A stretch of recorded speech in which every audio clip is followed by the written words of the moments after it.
You're an adult now. Stop depending on your parents. You're only living here because you don't pay rent. Isn't it pathetic? We won't put up with it any longer. Leave immediately." Michael's voice was icy and cutting. "They label me as unemployed just because I work from home, a situation I didn't choose. They've put my mother in a nursing home, and I can't handle it anymore." Karen chuckled, her gaze lingering on me with an unsettling curiosity. I couldn't fathom what was so amusing. "My name is Rachel. Until recently, I enjoyed tranquil days at my parents' home. The warmth of family gatherings was always a source of comfort. But everything changed one day due to an accident. My mother now relies on a wheelchair to go outside and needs a walker to move around the house. Despite the hardship, I've always admired her resilience in accepting this new reality. My father, Richard, had always been the steadfast pillar of our family. Despite his advancing age, he remained unwaveringly dependable, especially in supporting my mother. That's why I chose to stay home all this time to assist them. But everything changed abruptly when my father suffered a fatal heart attack. From that moment, our home fell into an even deeper silence. In that oppressive quiet, I felt lost and unsure of how to move forward. The news of his sudden death was a staggering blow to our family. My mother, Linda, was overwhelmed with grief, her sorrow evident as she wept uncontrollably until the funeral. Watching her in such anguish was heart-wrenching. As the eldest daughter, I was expected to fulfill the role of chief mourner, though traditionally it is the eldest son, Stephen, who would take on this responsibility. He dismissed the duty with a casual, "Let Rachel handle it," and avoided the task altogether. On the day of the funeral, I was too consumed by my responsibilities to grieve openly until my father's cremation. It was only at the crematorium, faced with the harsh reality, that I allowed my tears to flow freely. Lisa, Stephen's wife, observed my tears with a cold gaze and said, "Aren't you ashamed of crying so much as an adult?" Michael echoed her sentiment, adding, "It's pitiful. I wish you'd compose yourself." Despite their harsh words, I took my mother's wheelchair and guided her to a quieter corner away from the crowd. We held hands, sharing stories of my father, his warm smile, and the cherished moments we spent together. In that intimate space, Linda and I resolved, from now on, it will be just the two of us. We'll combine our strengths and look forward together. After the funeral, Michael and Lisa departed without a word. I was surprised by their early departure, especially given the significance of our father's funeral. His sudden death had shifted the dynamics within our family. Stephen, in particular, seemed distant, but my mother reassured me, everyone grieves in their own way. Stephen might be mourning in his own way. I took her words to heart and tried to keep my emotions in check. After that, life settled into a quiet routine for my mother and me. I worked from home as a freelance programmer, though my parents never fully understood the nature of my job. They probably assumed I was working diligently, given my regular contributions to the household finances. Balancing my programming work with household chores and caring for my mother proved challenging. With my father gone, I now bore the brunt of managing the household and looking after my mother, all while maintaining my job. Adding to the strain was the debt my father had incurred as a co-signer for a friend who had disappeared, leaving us to face the financial burden. Even in retirement, my father had taken on part-time work to repay the debt, but with his passing, that responsibility fell to me. Every day was a struggle with debt collectors visiting monthly and the pressure of approaching repayment deadlines. Managing the house, working, and dealing with these financial obligations was more demanding than I had anticipated. Yet I was determined not to burden my mother with my stress. Despite my exhaustion, I made sure to remain cheerful and supportive around her. Each time Michael visited, it felt like all my efforts were undone. Though his home is about an hour's drive away, he made the trip occasionally to check on Mom. However, his visits always seemed to come with criticism of my work. Still fixated on that keyboard job, he would sneer at my commitment to freelancing. "I've told you before, I'm making a decent living as a freelancer. Whether you approve or not, I'm charting my own course. Freelancing, honestly, just sounds like you're bragging," he would sarcastically remark. Michael was always seen as the ideal son, admired by everyone. Growing up, I was frequently compared to him, often just seen as Michael's sister.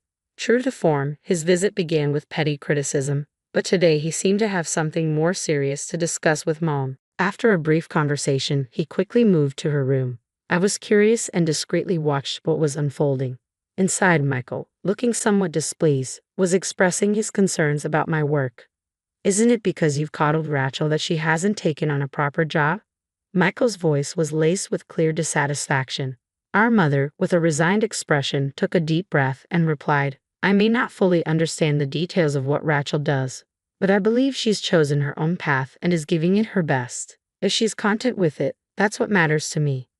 Michael's displeasure was evident. But isn't it partly your fault that Rachel's always stuck at home? For her sake, maybe it's time you consider moving to a senior living facility. At that moment, I felt a strong urge to defend my mother and assert my own choices. I chose freelancing for its flexibility and my passion for programming.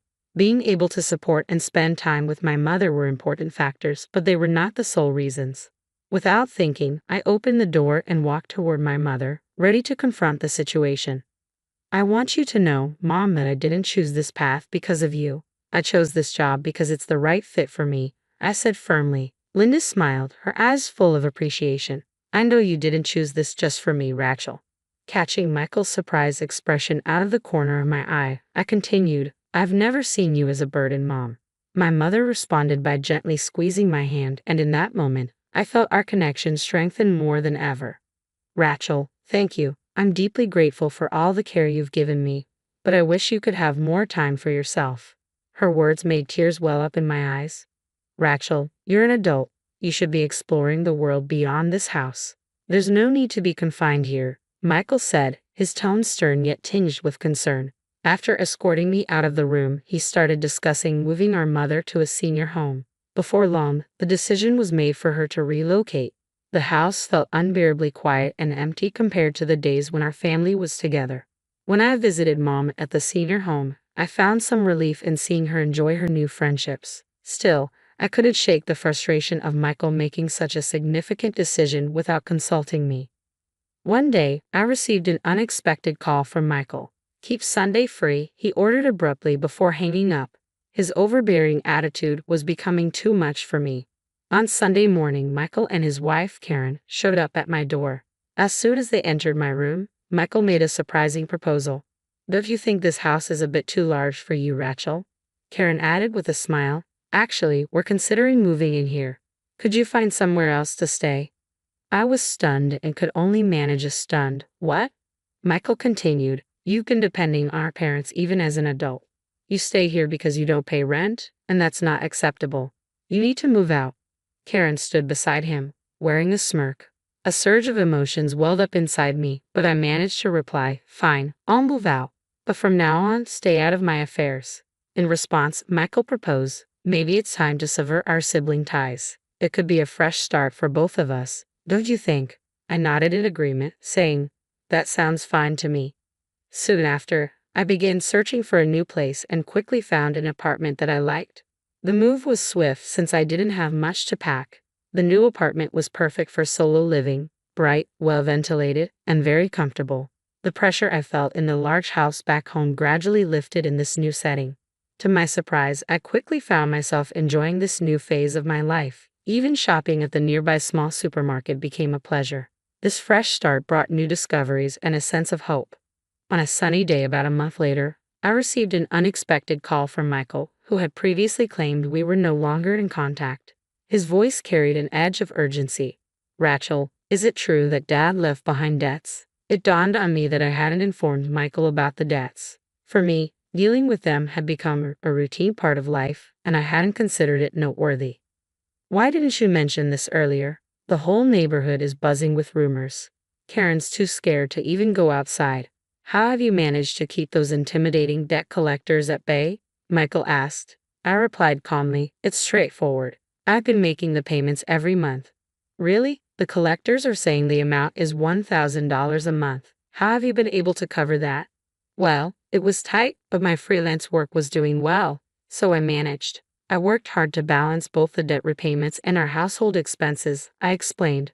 Michael, on the other hand, had a steady job at a large company but hadn't seen much career advancement or salary increase.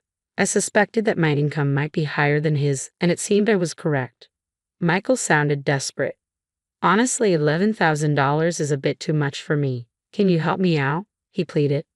I responded coolly, recalling our previous agreement. Remember, we severed our sibling ties. You'll need to discuss this with Karen and handle your own finances.